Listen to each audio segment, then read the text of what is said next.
Hey, what's up there, people in YouTube land? It's Grumpy Gamer Dad. I'm here to give you a quick little top 10. It is September 1st, which means it's the official start to Halloween season as far as I'm concerned. I mean, 60 days away from Halloween, best time of the year. It's dark later earlier. It's cooler. Leaves are all dead and creepy looking. It's raining sometimes. Best time of the year to stay inside and watch some scary movies, right? And what better genre of scary movie to watch than zombie movies? Okay, I'm gonna move this over here a little bit because the lighting I see. Okay, so zombie movies, I get it. It's been done. It's a well maintained, well used format of scary movies now. Okay, Walking Dead and everything, but before The Walking Dead, these movies came before. I mean, these are the movies that paved the way for Walking Dead, right? I mean, the Walking Dead was built on the backs of these rotting corpses. Okay, so before I start with the top 10, a few honorable mentions. Okay, some obscure zombie movies. I may not go all classic, whatever. And again, this is my opinion, and you have your own opinion, right? It's America. So I'm going to start off with something that's not technically a zombie flick, but it's still, I believe it belongs in the pantheon of zombie flicks here. Okay, 28 days slash 28 weeks later. Okay, this was some scary shit. All right, you have, I know they're not zombies, they're not eating people, but they're all rage infected and running around like London, like infecting other people. Full bore, man. These guys are sprinting. That's scary, dude. So, it definitely, because they're not eating people, not considered zombie, but I would say that it's zombie-esque. So, what else? Well, I have to throw a little nod out there to World War Z. I know I'm not obligated to, but you have to at least recognize the popular movies that have been out there. Brad Pitt, do without him. The book was awesome. The book I think I've read like 3 or 4 times. Max Brooks, the writer, did an awesome job. But at the end of the day, he secretly says, all they did was use my title, you know. But he still collected that paycheck. He's like, yeah, make it rain, Max Brooks. So it was an okay movie. The zombies were more like ants and hive-minded and completely straight away from the book. There was only a few things that were like similar, but hopefully they do another one. Hopefully they get rid of Brad Pitt and hopefully they do a better job. Like actually crack the book that Max Brooks wrote instead of just saying, this is a great title for a movie, let's use it. So, Dance to the Dead. Kind of a little known movie. You got prom, you got zombies. What can go wrong, right? It was a good little flick. Detention of the Dead, same kind of thing. You got detention, zombies, put them together. It's like PB&J. Cooties is a good one. You got a bunch of little kids that eat some, like, you know, infected chicken nuggets or something and start biting on people's legs. That's kind of creepy. I'm going to go with Diary of the Dead. I have to a little shout out to George Romero there. You'll hear a lot more George Romero titles as I go forward. This is an honorable mention, Diary of the Dead, and also Survival of the Dead. It's kind of a sequel in a way to Diary of the Dead. Diary of the Dead was shot documentary style, really kind of guerrilla style. It was a good flick, but not top 10. To make top 10, I mean, it has to be a groundbreaking, something that either established or helped promote or build or expand upon the genre, you know? You have slow zombies. Okay, well, first you have zombies. Then you have slow zombies. Okay, then you have, like, fast zombies. That's like the evolution of zombies, right? Flight of the Living Dead. Let's just talk about this real quick, okay? Flight of the Living Dead. You're on an airplane, which is pretty scary. You know, you've got, flight attendants beating people down now, United, like kicking people and off the plane, midair, whatever. You know, you've got cramped seats, crying babies. Some dude's like blowing his nose all over the place. You got germs. Plus, you got that big old bag of peanuts with like 4 in there. All right, so air travel, flying's bad enough, but add freaking zombies, you know? This would make Samuel L. Jackson be like, I'm out. I could do snakes on a plane. I can't do zombies on a plane. Later. Right? So, those are some of the honorable mentions. Every time this is like the third time I've run this video, just rehearsing whatever, and every time I have different honorable mentions, I think. But those are the ones that seem to stay true. Great movies, not top 10, not groundbreaking or revolutionary. All right? So, top 10. We'll start with number 10. Almost went number 9.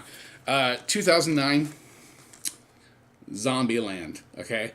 It is not really different, groundbreaking. It's a zombie flick, but it's kind of the beginning of what they call the zombie, right? It's a zombie comedy. I almost said romantic zombie movie.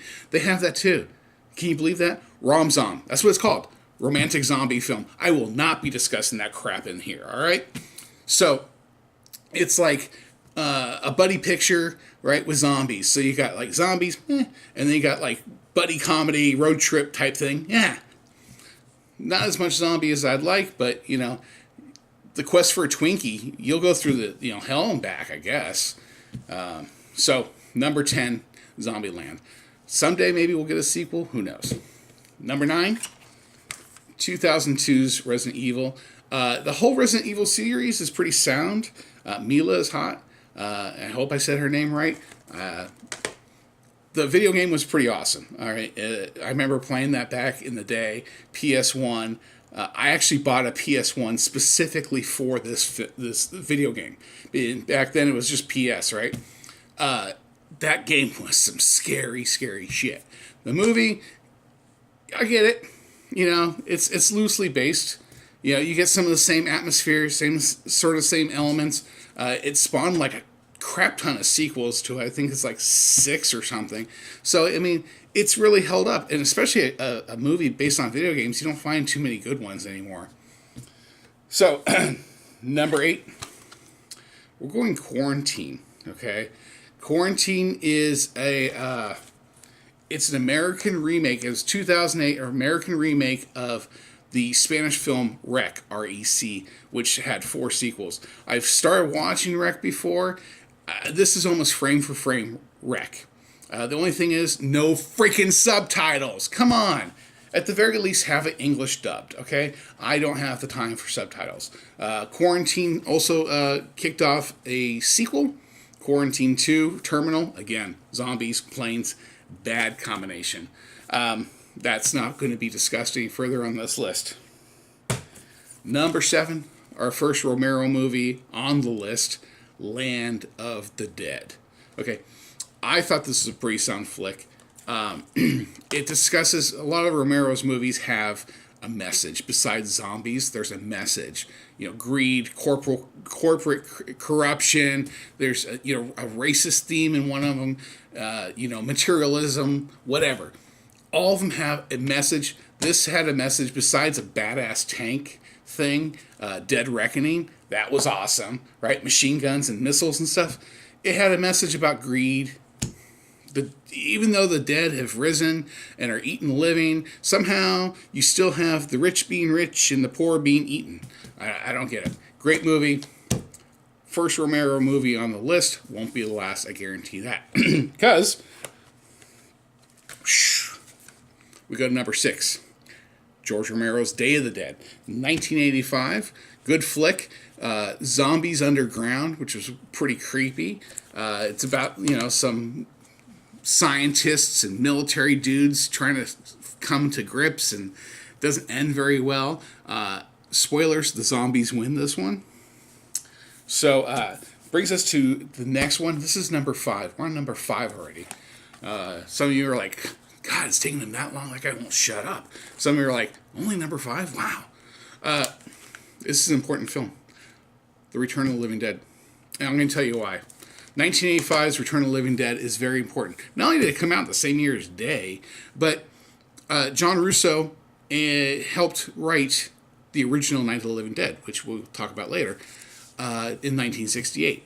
Him and Romero went from this to this, Splitsville, and they couldn't get along, they couldn't agree, they had creative differences, whatever. It's not like they were Motley Crue or something, but they went their separate ways. And so their agreement was, okay, well, you can make your movies of the dead, and Russo was able to use of the living dead. That's the difference there. So I just moved the camera a little bit. So you actually have a lot of movies now called Of the Living Dead. Flight of the Living Dead, I mentioned it earlier.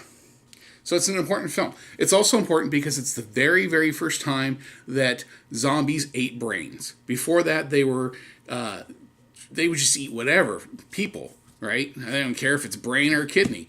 Give me some of that spleen. But this is the first time they specifically targeted brains, which has become part of our culture now.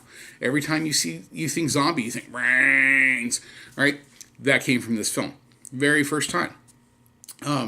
So it is definitely groundbreaking, and it is definitely belongs in the top 10. So now we got, ready? First remake. Sorry, I like remakes sometimes I don't. Number 4. This is numero 4. Dawn of the Dead. This is the 2004 remake. I took notes, sorry. I don't remember all this crap off the top of my head. 2004 remake. Same as the 78, Dawn of the Dead. They're in a mall. Zombies. These zombies were super fast, though, and super creepy and scary. I mean, you had, like, running zombies. You had, like, crawling zombies. You had baby zombies. You had zombies that were, like, climbing monkey bars to jump on people's backs. It was messed up. So, Dawn of the Dead, the remake, very good film. Definitely belongs, in my opinion, in the top 5. It's coming in at number 4. We go to number 3 now. Number 3, okay. There's a remake involved here, and there's 2 movies in number 3. How can you say that? Well, wait, how can you have 2 movies in the same spot? Well, because it's my video, duh. And it's essentially the same movie. You've got the 1990 and the 1968 Night of the Living Dead. What do you mean they're the same movie? They're like, 32 years apart or whatever. No, 22 years apart. Do math. Stay in school, kids. So, you got George Romero's Night of the Living Dead, black and white, 1968 classic, okay? You've got Tom Savini's 1990 Night of the Living Dead remake. Well, the difference is Tom Savini was the stuntman and the makeup man for George Romero's Dawn of the Dead, okay? This is almost frame for frame, shot for shot, the same movie. There are a few differences in this one. If you haven't seen it, I definitely recommend it. Like I said, frame for frame, almost the same movie as Night. A few differences. We have a heroine in this movie. That's not drugs. That's a woman who's a hero. And a few tweaks at the end. But aside from that, almost the same flick. That's why they're both tied for number 3. Because, again, almost the same movie. What? How could Night of the Living Dead, the movie that kicked it all off, be only number 3? Well, because there's 2 that I think are better. I just watched this one a few minutes ago, actually. This is the 2004 Shaun of the Dead.